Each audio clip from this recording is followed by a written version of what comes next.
Gue mau bahas timnas Indonesia U17. Ini lagi rame sekarang, lagi jadi perbincangan juga. Karena peluang kita untuk masuk ke Piala Dunia ini kayaknya di depan mata gitu. Semakin terbuka lebar setelah kita menang lawan Korea kemarin. Nanti gue mau bahas juga permainan kita lawan Korea, statistiknya sedikit, terus peluang kita lawan Yaman atau Afghanistan, gimana strateginya.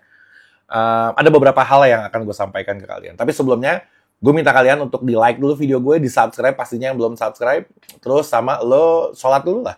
Mungkin gue upload ini di waktu asar atau maghrib atau isya. Ketika lo nonton di waktu sholat, ya lo sholat dulu. Lagi-lagi gue sampein, gue gak mau jadi orang yang, orang yang ngehalangin lo untuk lo melakukan kewajiban lo gitu. Tujuan gue bikin video baik, positif. Tapi kalau ternyata nanti gara-gara lo jadi lalai atas kewajiban lo, gue gak mau jadi bagian dari itu. Jadi gue mohon sama kalian, nomor 2-in gue, utamain sholat, setelah itu baru nonton gue lagi. Oke. Yang pertama, poin pertama adalah kita menang lawan Korea kemarin. Dari segi permainan, ya nggak bagus-bagus amat sebenarnya, karena kita dibombardir juga. Dan kita dibombardir itu karena pilihan kita untuk bermain bertahan. Dan itu adalah pilihan yang tepat menurut gue. Karena kita ngeliat Korea, dari segi postur, dari segi kesiapannya, dari segi nama besarnya mereka, ya kita memang layak untuk bertahan. Jadi kalau kita ketemu tim yang lebih hebat dari kita, pilihannya adalah bertahan. Tapi kalau kita ketemu tim yang di bawah kita, ya pilihannya adalah menyerang. Itu rumusnya seperti itu. Jangan sampai kita nekat, misalkan, oke, kita lawan Korea, ya udah kita belaga gila aja nih. Kita mau nyerang abis, sama kayak halnya kita lawan Australia timnas senior, kita mau belaga gila di situ, kita nyerang, akhirnya kita kebobolan banyak.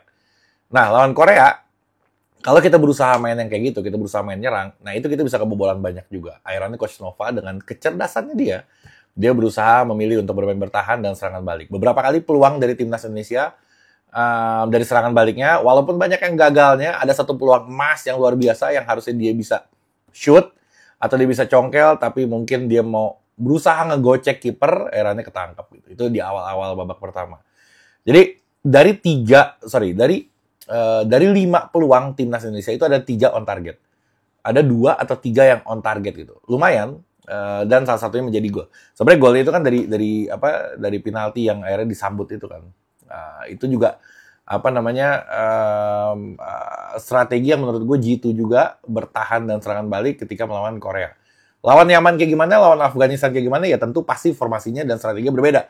Nggak mungkin, oke lah, Korea di atas, Yaman lumayan. Afghanistan ini kan yang paling lemah di grup kita kan. Nanti masa kalau kita kalaupun kita lawan Afghanistan terus kita masih bertahan, ya enggak juga, harusnya kita nyerang lawan si Afghanistan. Jadi, strategi itu harus berbeda-beda di setiap pertandingan ya, kalau menurut gue kayak gitu. Oke, sekarang dari si Koreanya itu gila banget emang. Dia serangannya, untung aja finishingnya dia butut, ngerti gak lo? Dia 21 peluang, yang on targetnya itu sekitar 5 kalau nggak salah. Jadi, banyak banget berbanding. Bola posisinya mereka itu 68%, sedangkan kita 32%. Jadi memang Korea mendominasi banget di pertandingan kemarin, tapi alhamdulillahnya kadar Allah takdirin ke kita timnas Indonesia yang memenangkan pertandingan. Perlu kita syukurin, karena kalau kita bersyukur, maka nikmatnya ditambah. Amin, insya Allah. Oke, terus timnas Indonesia sekarang cuman butuh 1 kemenangan lagi. Jadi kita nggak usah pikirin, misalkan nih, nanti Afghanistan lawan Korea skornya harus segini. Terus Yaman lawan Korea, lawan Afghanistan dan segala macam, skornya harus segini. Supaya Indonesia, sebenarnya nggak usah kita pikirin itu. Yang kita pikirin tim kita aja, negara kita aja, kita pikirin timnas kita. Pokoknya menang aja udah. Kita harus menang antara lawan Yaman atau lawan Afghanistan. Paling nggak itu. Sekarang hitung-hitungannya, misalkan kayak gini. Yaman ini dianggap lebih kuat. Nanti pasti ada tim analis dari timnas, kepelatihan timnas ya. Nah ini adalah beban dari mereka gitu. Ini adalah strategi yang harus dijalani sama mereka.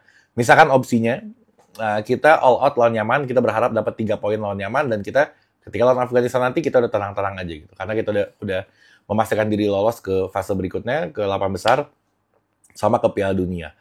Atau opsinya lawan Yaman kita berusaha mundur sedikit, ngistirahatin pemain-pemain dari inti kita, nanti lawan Afghanistan baru kita all out. Nah, kalau lawan Afghanistan all out kita dapat 3 poin, alhamdulillah. Kalau enggak, itu bisa repot lagi. Nah, itu adalah resiko dari tim kepelatihan, dan itu adalah strategi yang harus diambil sama dia. Setiap strategi yang diambil, pasti ada resikonya. Itu adalah resiko dari si pelatih itu sendiri. Nah, kita bisanya apa? Kita bisa doain aja. Kita doain supaya Allah kasih ilham, Allah kasih pemikiran, Allah kasih ide dan gagasan ke mereka, supaya brilian dan sesuai dengan yang diharapkan. Jadi karena pasti tegang dia, waduh, lo deh misalkan kalau lo jadi pelatih, lo pasti bingung. Mendingan kita hajar abis lawan Yaman, nanti kita kecapean lawan Afghanistan yang harusnya kita bisa menang jadi nggak menang, atau kita istirahat lawan Yaman, kita beri lawan Afghanistan, nanti gila-gilaan, tapi kalau kita menang, kalau nggak repot juga. Nah itu adalah strategi yang harus diputuskan sama Coach Nova, dan itu menjadi tanggung jawab dia. Dan dia cukup profesional untuk melakukan itu. Makanya gue bilang tadi, kita harus bantuin doa supaya Allah kasih kasih gagasan ke dia, kasih ide ke pemikiran dia, supaya keputusan yang diambil adalah keputusan yang tepat. Insya Allah. Mudah-mudahan kayak begitu. Oke. Terus tadi peluang lawan Afghanistan, lawan Yaman udah gue sampein. Terus regulasinya, kenapa gue bilang tadi, gue sempat sampein gak sih kalau untuk lolos ke Piala Dunia ini agak cenderung lebih mudah sekarang untuk U17 dibanding yang sebelumnya, karena memang regulasinya pun berubah gitu. Sekarang regulasinya tadinya 24 tim, 24 peserta, 24 negara yang ikut di Piala Dunia U17. Oke, sekarang ditambah jadi 48. 48 negara itu banyak banget. Makanya peluang kita sama kayak Piala Dunia senior, kan kuotanya juga ditambah, makanya kita terus jadi berpeluang untuk masuk ke Piala Dunia kan sampai ke round 3 ini. Nah, sama di U17 juga menambah negaranya, jadi lebih banyak nanti yang main di Piala Dunia sekarang. Nah, jatah Asianya itu sekarang 9, termasuk Qatar yang menjadi tuan rumahnya. Jadi ada 8 lagi sisa.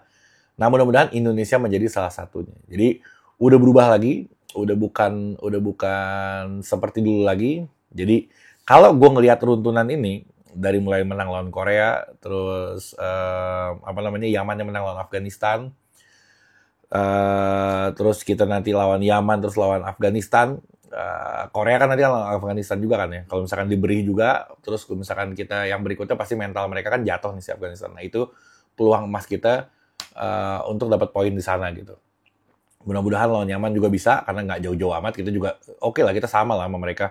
Kualitas kita juga bagus banget sih. Gue ngeliat kemarin juga fisiknya, terutama gue kaget ngeliat fisik pemain timnas kita itu cukup kuat, cukup bertahan sampai menit akhir juga. Keren lah gue ngeliat. Nah, gue sebenarnya lawan Yaman pun gue yakin kalau misalkan kita bisa dapat poin dari sana. Mudah-mudahan 3 poin di situ, ya lawan Afghanistan kita udah tinggal santai-santai aja karena kita udah memastikan diri lolos. Terus apalagi yang mau gue sampaikan? Pertandingannya nanti hari Senin, besok berarti gue upload ini hari Minggu. Mainnya jam 10 malam. Ya udah ditonton aja, itu adanya di RCTI Plus kalau nggak salah. Gue kemarin nonton di Vision atau di RCTI Plus atau apa namanya. Kita doain mudah-mudahan timnas Indonesia bisa menang lagi lawan Yaman. Dan ya udah kita memastikan diri ke Piala Dunia melalui jalur terhormat. Ini kan bukan jalur tuan rumah ya. Kalau kita jadi tuan rumah kita masuk ya karena lu tuan rumah aja jadi lu masuk gitu. Tapi kalau misalkan lu masuk jadi masuk ke Piala Dunia tanpa lu menjadi tuan rumah, itu spesial banget gitu. Oke, selain yang junior kita juga doain yang senior. Nanti Juni juga mau ada pertandingan lagi, pertandingan hidup dan mati lawan Cina. Terus lawan Jepang. Lawan Jepang agak susah, tapi lawan Cina kita doain. Mudah-mudahan yang sekarang nih anak-anak muda ini bisa membuktikan lolos, yaitu menjadi pemicu juga buat pemain-pemain senior untuk lolos lagi ke Piala Dunia. Amin, insya Allah. Oke? Kayaknya sekian dari gue. Assalamualaikum warahmatullahi wabarakatuh.